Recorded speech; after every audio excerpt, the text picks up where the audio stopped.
Nina Simone fell in love in Cuba, not with a man but with an idea so dangerous that it nearly made her a traitor to her own country. During a secret meeting with Fidel Castro in 1973, Nina discovered a side of revolution she had never imagined. What Castro offered her that night would change her life forever, and explain why she spent her final years in exile. The year 1973 found Nina Simone at a crossroads. Her career in America was effectively over. The FBI had blacklisted her from major venues, record labels had dropped her, and her increasingly radical political statements had alienated much of her audience. She was living in Barbados, broke and bitter, when she received an unexpected invitation that would change everything. The invitation came through back channels, a friend of a friend, who knew someone in the Cuban cultural ministry. Would Nina be interested in performing at a special concert in Havana? The pay was modest, but there was something intriguing about the offer. It wasn't just a concert, it was described as a cultural exchange. A chance to see the revolution up close. Nina had always been fascinated by Cuba. Here was a small island nation that had stood up to American imperialism and won. Here was a place where, according to reports, racial equality wasn't just a dream but a reality. After years of fighting for civil rights in America and seeing minimal progress, the idea of visiting a truly revolutionary society was irresistible. But there was more to the invitation than Nina realized. Because this wasn't just a cultural exchange, it was a recruitment mission. And Fidel Castro himself had specifically requested her presence. Nina arrived in Havana on March 10, 1973, on a small charter plane that landed under cover of darkness. She was met at the airport not by cultural ministry officials, but by men in military uniforms who whisked her away to a compound in the hills outside the city. She was told she would be staying at a government guest house, but it quickly became apparent that this was no ordinary accommodation. The compound was luxurious but isolated. High walls, armed guards, no phone service to the outside world. Nina began to realize that she wasn't just a guest, she was being deliberately sequestered. But why? The answer came on her second night in Cuba. She was having dinner alone in the compound's elegant dining room when a tall, bearded figure in military fatigues entered. Even in the dim candlelight, she recognized him immediately. Fidel Castro, the most wanted man in America, was standing just a few feet away. "Miss Simone," he said in accented but perfect English. "I have been looking forward to this meeting for many years." What followed was the most extraordinary conversation of Nina's life. Castro didn't just want to meet her. He had studied her, analyzed her music, understood her politics in ways that American leaders never had. He spoke about Mississippi Goddamn with the passion of a music critic and the insight of a revolutionary theorist. "You understand something that most American activists do not," Castro said over cigars and rum. "You understand that true revolution requires not just political change, but cultural transformation. Music, art, performance, these are not decorations for the revolution. They are weapons." Nina found herself drawn into a discussion that lasted until dawn. Castro painted a picture of Cuba that was seductive and compelling. Here was a society where artists were not just tolerated but celebrated, where black musicians didn't have to fight for basic respect, where culture served the people rather than corporate interests.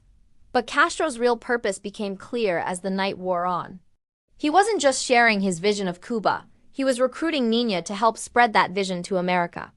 "We have been following your career, your struggles with the American government," Castro said. "We know about the FBI surveillance, the blacklisting, the attempts to silence you. But what if I told you there was another way?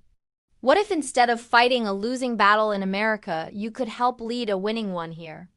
Castro's proposal was breathtaking in its audacity.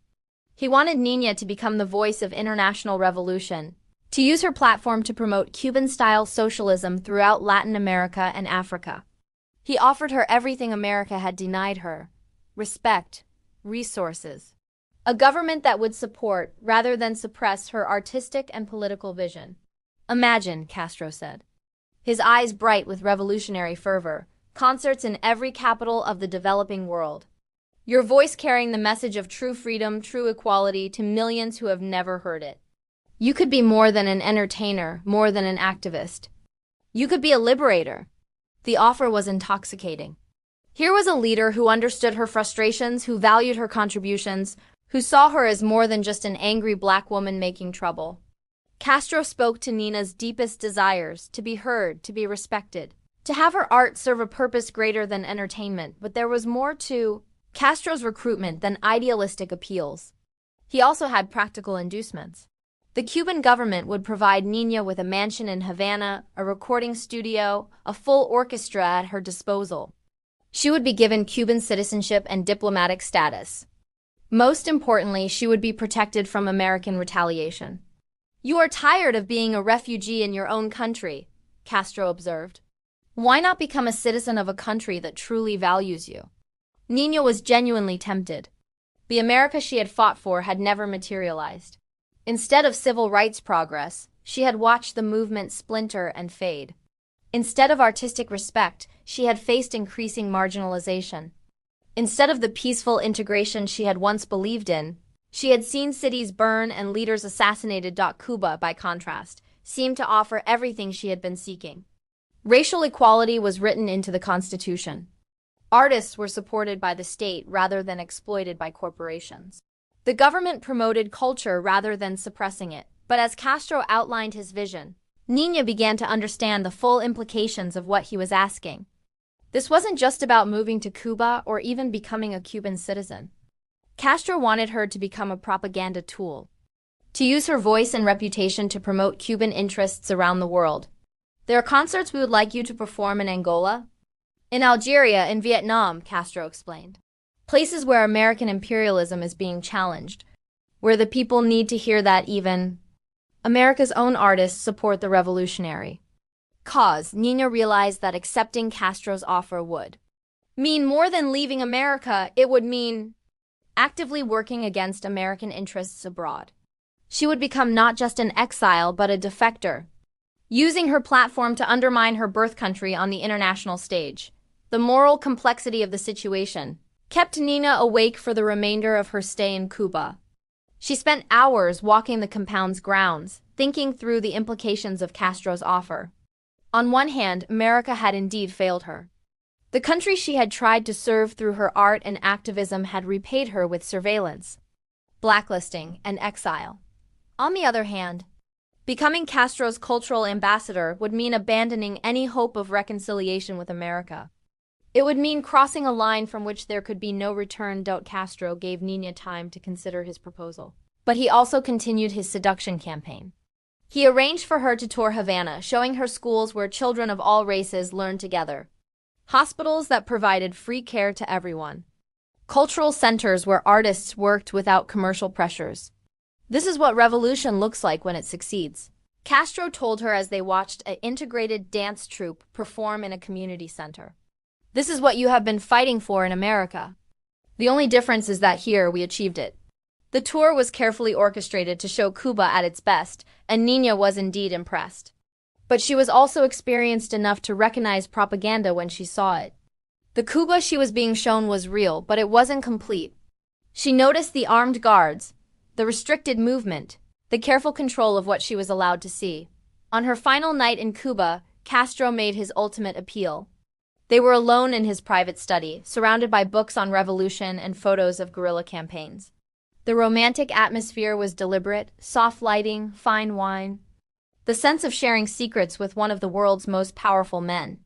"Nina," Castro said, using her first name for the first time, "you are at a crossroads. You can return to America and continue fighting a battle you cannot win, or you can join us and help create the world you have always dreamed of. But you must choose tonight. This offer will not remain open forever." Nina felt the weight of the moment.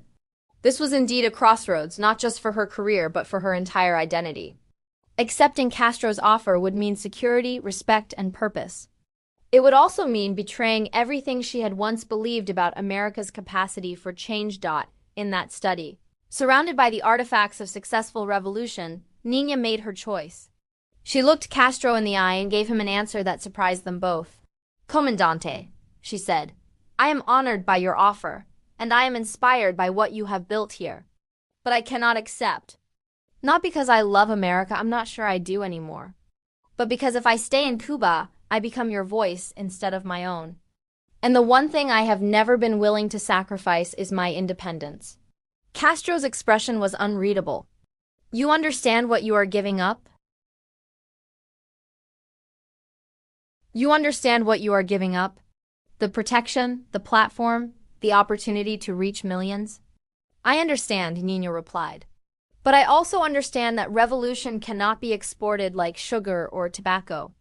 Each country, each people must find their own path to freedom.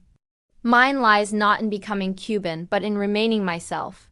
Castro accepted her decision with grace, but Nina could see the disappointment in his eyes. You are making a mistake, he said quietly. America will never accept you as you truly are. You will spend the rest of your life in exile, fighting battles you cannot win. Perhaps, Nina said.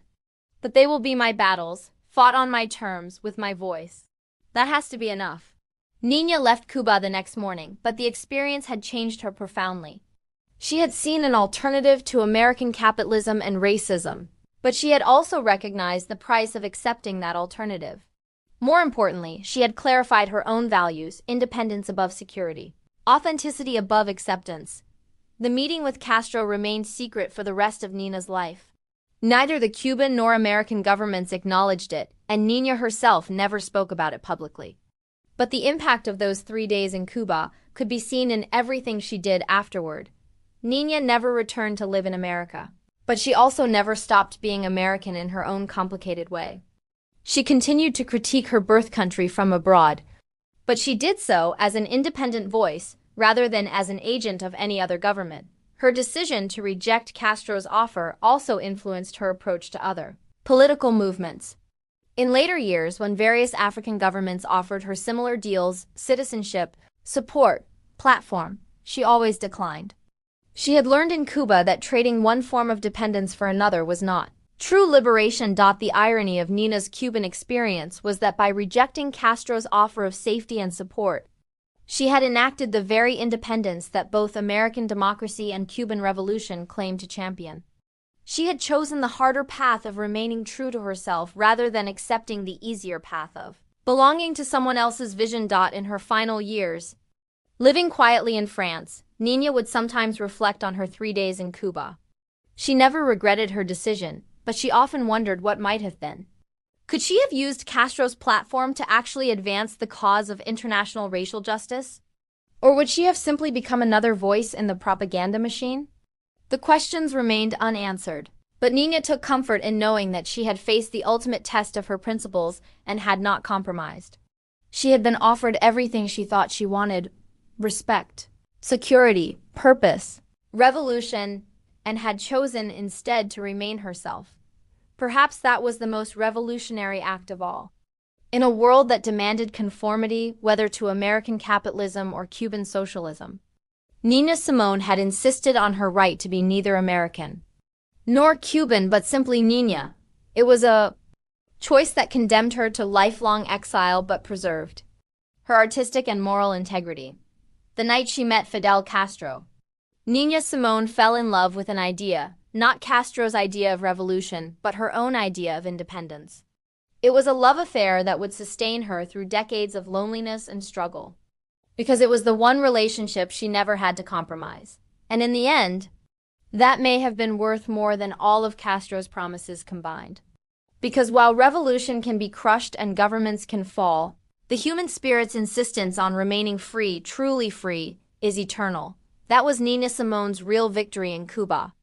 Not that she accepted or rejected Castro's offer, but that she proved it was possible to say no to power when the price of saying yes was too high.